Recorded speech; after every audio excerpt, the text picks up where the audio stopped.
Hello friends, कैसे हो आप सब। इस पर्टिकुलर वीडियो में फ्रेंड्स हम असेंशियल और formal requirement of Muslim marriage का डिस्कस करेंगे।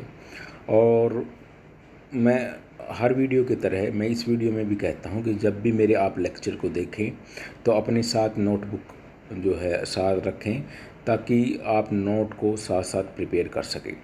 तो फ्रेंड्स, जहाँ तक असेंशियल और फॉर्मल रिक्वायरमेंट्स ऑफ मैरिज की बात है, दो in the Muslim marriage community certain social function and ceremonial rites are performed at the time of marriage, such function or rite are not legally necessary। देखो, जैसे ही Muslim community में जो शादी होती है, मैरिज होती है, निकाह होता है, तो उस समय कुछ सोशल फंक्शन और कुछ सेरिमोनियल राइट्स परफॉर्म किए जाते हैं मैरिज के समय में। लेकिन अगर लीगली देखें तो उन फंक्शन और राइट्स की कोई लीगल नेसेसिटी नहीं है। The solemnization of marriage requires certain forms and formulas. These are essential for valid marriage. If any of these requirements are not fulfilled, the marriage becomes either void or irregular, as the case may be. Neither writing nor any religious ceremony is essential। देखो, जहाँ तक marriage में जो सोलमनाइजेशन होता है, उसमें कुछ forms और फॉर्मूलेज होते हैं। ठीक है, उस वो जो है मैरिज के सोलमनाइजेशन के टाइम में जो है परफॉर्म किए जाते हैं, और वो एक वैलिड मैरिज के लिए ज़रूरी भी होते हैं। लेकिन ये कहते हैं कि अगर उनकी रिक्वायरमेंट को अगर फुलफ़िल ना किया जाए तो मैरिज या तो वॉइड हो जाती है या इरेगुलर हो जाती है। लेकिन इसमें कोई भी मैरिज के लिए राइटिंग या कोई रिलीजियस सेरेमनी की आवश्यकता नहीं होती। Thus in short the essentials are as follows. इसमें प्रपोजल होता है एंड एक्सेप्टेंस होता है, कंपिटेंट्री ऑफ पार्टीज होते हैं, थर्ड होता है नो लीगल डिसेबिलिटी। तो इसमें कुछ चीज़ें जो हैं, असेंशियल्स जो रिक्वायरमेंट है उसमें ये तीन चीज़ें हैं: proposal, acceptance, competency of party और नो लीगल डिसेबिलिटी, जिनको हम वन बाय वन फ्रेंड्स यहाँ पर डिस्कस करेंगे। जहाँ तक प्रपोजल एंड एक्सेप्टेंस की बात है, marriage like any other contract is constituted by इज़ब और कबूल, that is by declaration and acceptance. One party to marriage must make an offer, जिसको इज़ब कहते हैं, to other party. The marriage becomes complete only when other party has accepted the offer.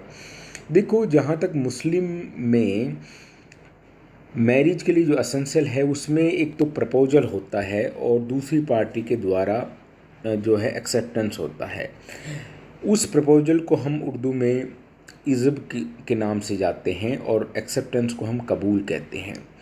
तो इसमें एक पार्टी प्रपोजल करती है, दूसरी पार्टी उसको एक्सेप्टेंस करती है। जैसे कि एक कॉन्ट्रैक्ट में भी होते हैं। जब हम कॉन्ट्रैक्ट, इंडियन कॉन्ट्रैक्ट एक्ट को डिस्कस करेंगे तो उसमें भी देखेंगे कि प्रपोजल होता है एक पार्टी के द्वारा, दूसरी पार्टी उसको एक्सेप्ट करती है। देखो, जो प्रपोजल और एक्सेप्टेंस होती है वो मुस्लिम लॉ में बहुत ही आवश्यक है, एब्सोल्यूट नेसेसरी है। इसमें क्या होता है, कोई भी मैन और या उसके बिहाफ पर या वोमेन या उसके बिहाफ पर मैरिज के लिए एग्री होने ज़रूरी है, और वो एक ही मीटिंग में होनी चाहिए। And agreement should be witness by two adult witnesses, और विटनेसेस जो एग्रीमेंट होगा मैरिज का, उस समय दो विटनेसेस की भी आवश्यकता होती है।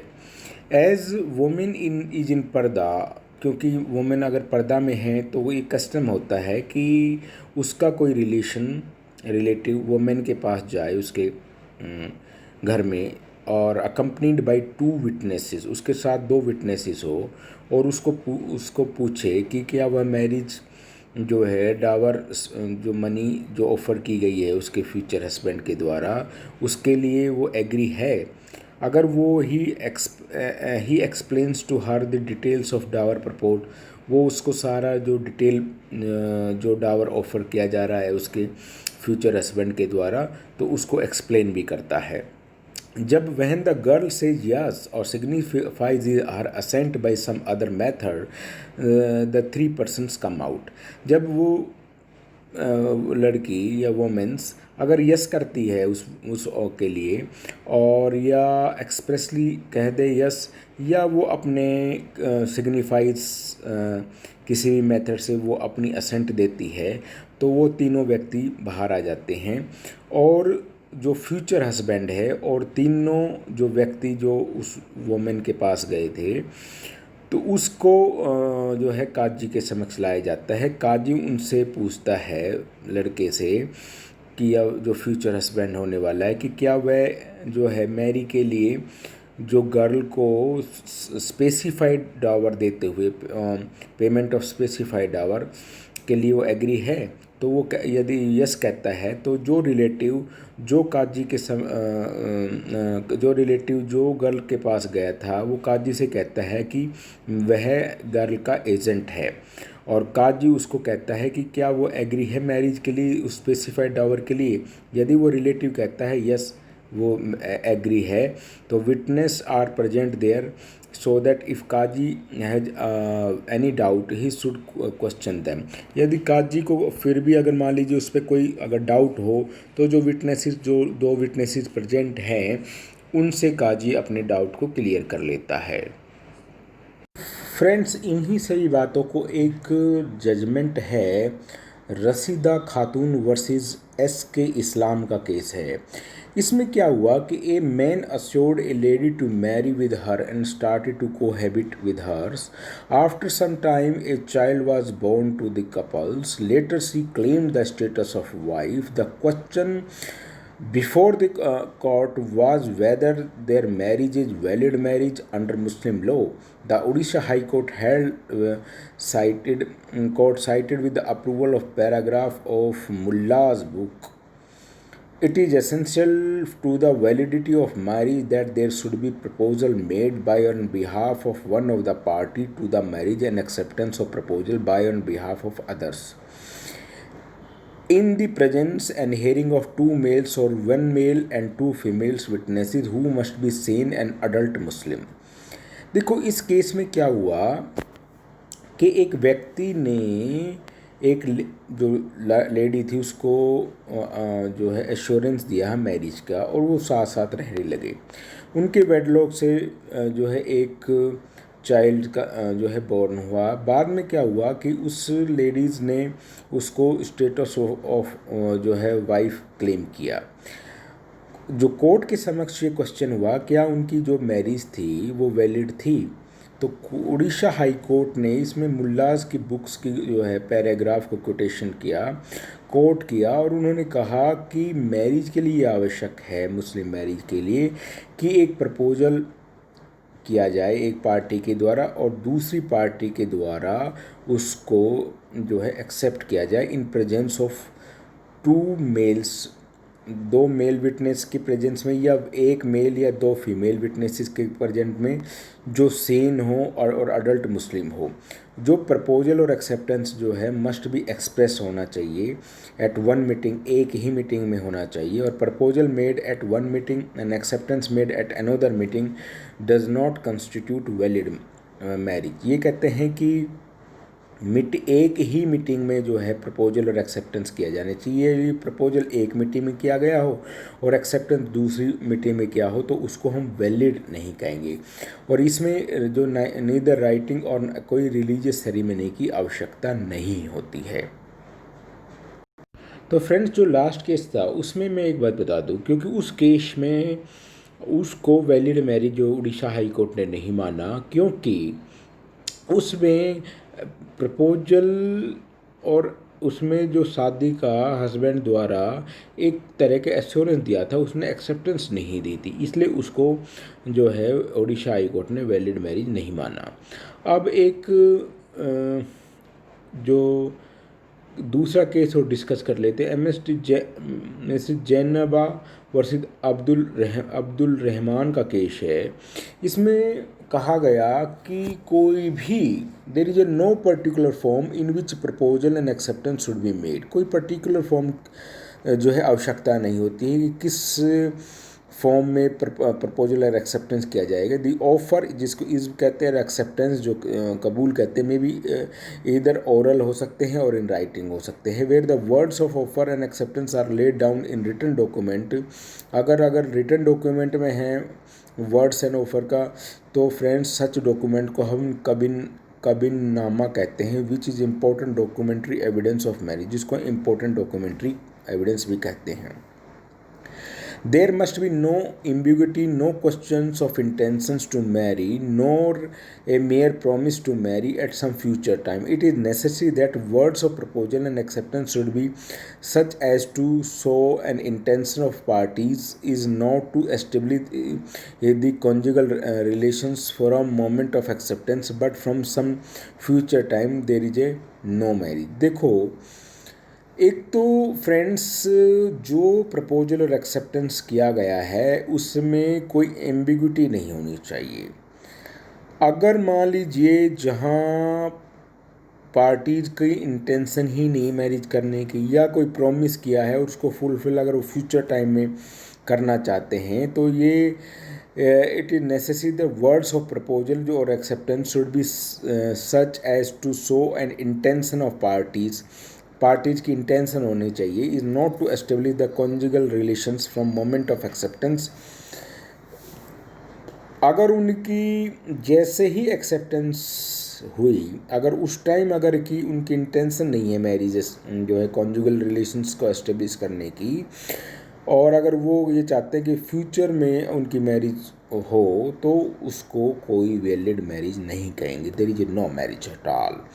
At the moment proposal is made and acceptance is made, there must be intentions for the conjugal relations between the parties. If that intention is theirs, then there is a valid marriage. Otherwise, if there is intentions to establish the conjugal relation in the future, at the future, then there will be no valid marriage. अब presence of की बात करते हैं friends, कि जो proposal और acceptance किया गया है, the proposal and acceptance should be made in each others presence और in the presence of their agent who are called as वकील्स and parties should hear the words. देखो, जो प्रपोजल और एक्सेप्टेंस किए गए हैं वो एक दूसरे की प्रेजेंस में होनी चाहिए और या उनके एजेंटों के प्रेजेंस में होनी चाहिए, जिनको एजेंट्स को हम वकील्स भी कहते हैं, उर्दू का वर्ड्स है वकील्स, and party should hear the words, और जो पार्टी है उनको वो शब्द जो है सुनाई भी देनी चाहिए। ठीक है, जो प्रपोजल और एक्सेप्टेंस उन दोनों पार्टियों की प्रेजेंस में होनी चाहिए और वर्ड भी सुनाई देनी चाहिए, हमें ध्यान रखना है। तो फ्रेंड, जहाँ तक इसमें एक जजमेंट की बात है उसको हम डिस्कस कर लेते हैं। एक खाजी मोहम्मद अब्बास अली वर्सेस आंध्र प्रदेश वक्फ बोर्ड का एक केस है। इसमें ये कहा कि जो मैरिज है मुस्लिम लॉ के अंतर्गत वो एक कॉन्ट्रैक्ट है ही, और where only requirement the person entering into marriage should consent to such marriage in presence of witnesses and काजीज presence is must at marriage ceremony in other religious ceremony. देखो, मैरिज के लिए ज़रूरी है कि वो जो पर्सन है उनको कंसेंट दी गई हो मैरिज के लिए, और in the presence of witness की प्रेजेंस में, और काजी की प्रेजेंस भी नेसेसरी है मैरिज सेरेमनी के लिए और अदर रिलीजियस सेरेमनी के लिए।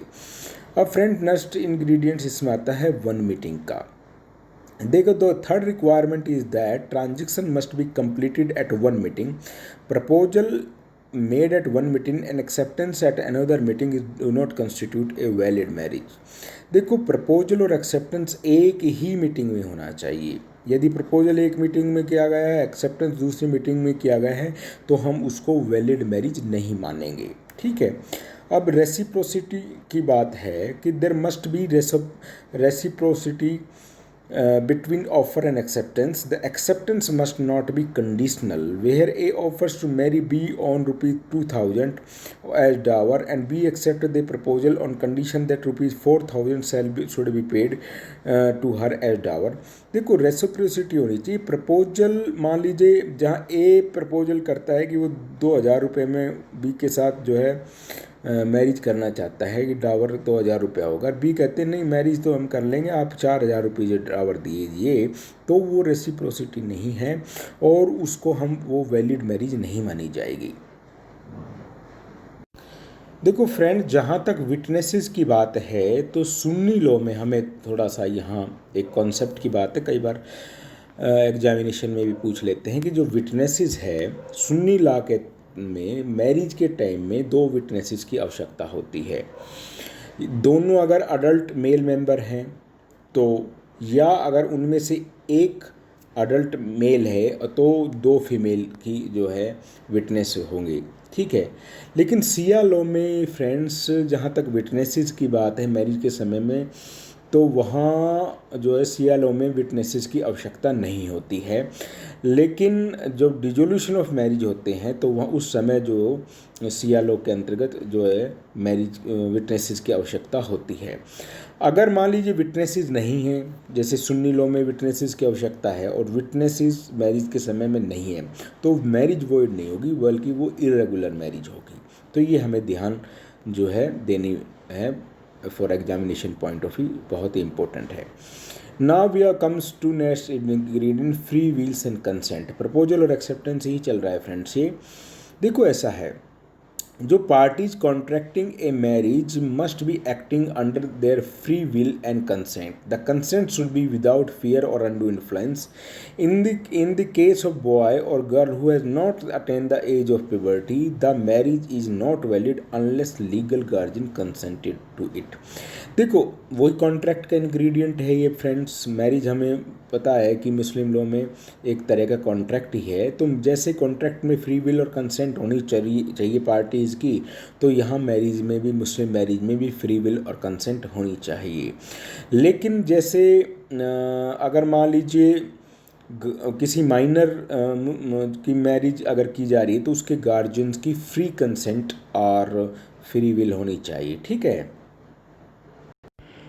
तो फ्रेंड्स इसमें जो कंसेंट है वो एक्सप्रेस भी हो सकती है और इम्प्लाइड भी हो सकती है। स्माइलिंग और लाफ्टर और रिमेनिंग अगर साइलेंट है उसको हम इम्प्लाई कंसेंट कह सकते हैं। Consent is not an essential factor in marriage and the father's consent is not substitute for girl's consent. अगर कंसेंट जो है मैरिज के लिए एक असेंशियल फैक्टर्स है, एंड द फादर कंसेंट, अगर फादर की कोई कंसेंट है वो गर्ल की कंसेंट को सब्स्टिट्यूट नहीं कर सकते। ए मैरिज ब्रोट अबाउट ए फ्रूडलेंट अगर मिसरिप्रेजेंटेशन है is invalid unless ratified, where consent to the marriage has not been obtained, consummation against the will of woman will not validate the marriage, ठीक है। देखो friends जो consent है वो express भी हो सकते, इम्प्लाइड भी हो सकते। कंसेंट अगर मान लीजिए मेजर है, कोई पार्टीज गर्ल अगर मेजर है तो उसकी कंसेंट को सब्स्टिट्यूट नहीं कर सकता उसका फादर। कंसेंट फिर उस गर्ल की ही होनी चाहिए, उस बॉयज़ की होनी चाहिए, उसके जो लीगल गार्जियन है उनकी कंसेंट नहीं चलेगी उसमें, ठीक है।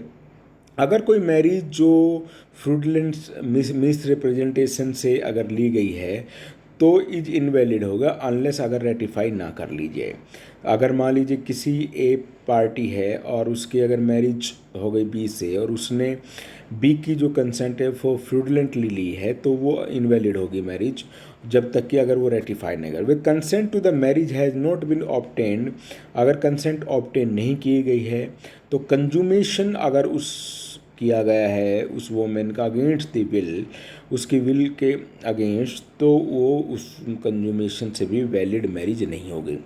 फ्रेंड्स अब हम कंसेंट अंडर कंपल्सन्स को डिस्कस कर लेते हैं फ्रेंड्स। अकॉर्डिंग टू हनाफी law, contract of marriage even under compulsion और offer and acceptance even if pronounced without an intention to effect a marriage are valid. This peculiar rule of Hanafi law is based upon the following tradition. Apostle of God said, there are 3 things which, whether done in joke or earnest, shall be considered seriously. One is marriage है, second is divorce and third is taking back. देखो friend, जहाँ तक वैसे तो generally free will होनी चाहिए, free consent होनी चाहिए, लेकिन हनाफी स्कूल इसमें डिफरेंट है। हनाफी स्कूल में ये मानना है कि अगर मान लीजिए किसी की कंसेंट अगर कंपल्सन से ली गई है तो भी वो वैलिड मैरिज है। उन्होंने एक ट्रेडिशंस जो है, क्योंकि हनाफी स्कूल में अबू हनीफा ने ट्रेडिशंस, अबू हनीफा ने जो है उसके फाउंडर रहे हैं, उन्होंने कोई जो ट्रेडिशंस थी उसको फॉलो करते हुए कहा है कि इसमें गौर ने कहा है कि यदि किसी की कंसेंट, तीन चीज़ों में अगर कंसेंट अगर फोर्सफुली ली गई है तो भी उसको जो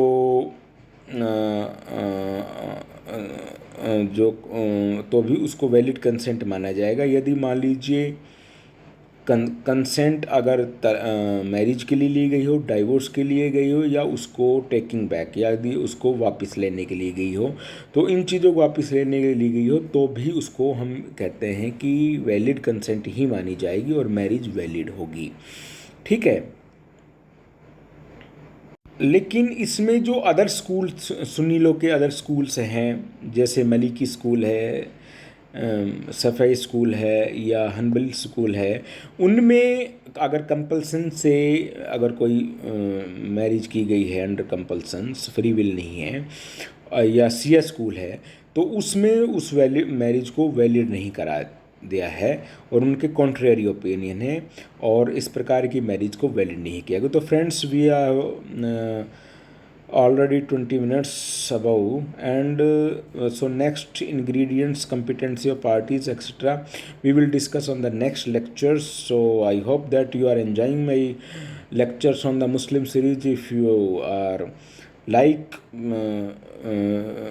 my channel, if you are enjoying, please like, subscribe, and press the bell icon so that you will get notifications. If you have any queries, so put your question on the comment section. I will try my best to give the answer. Thank you.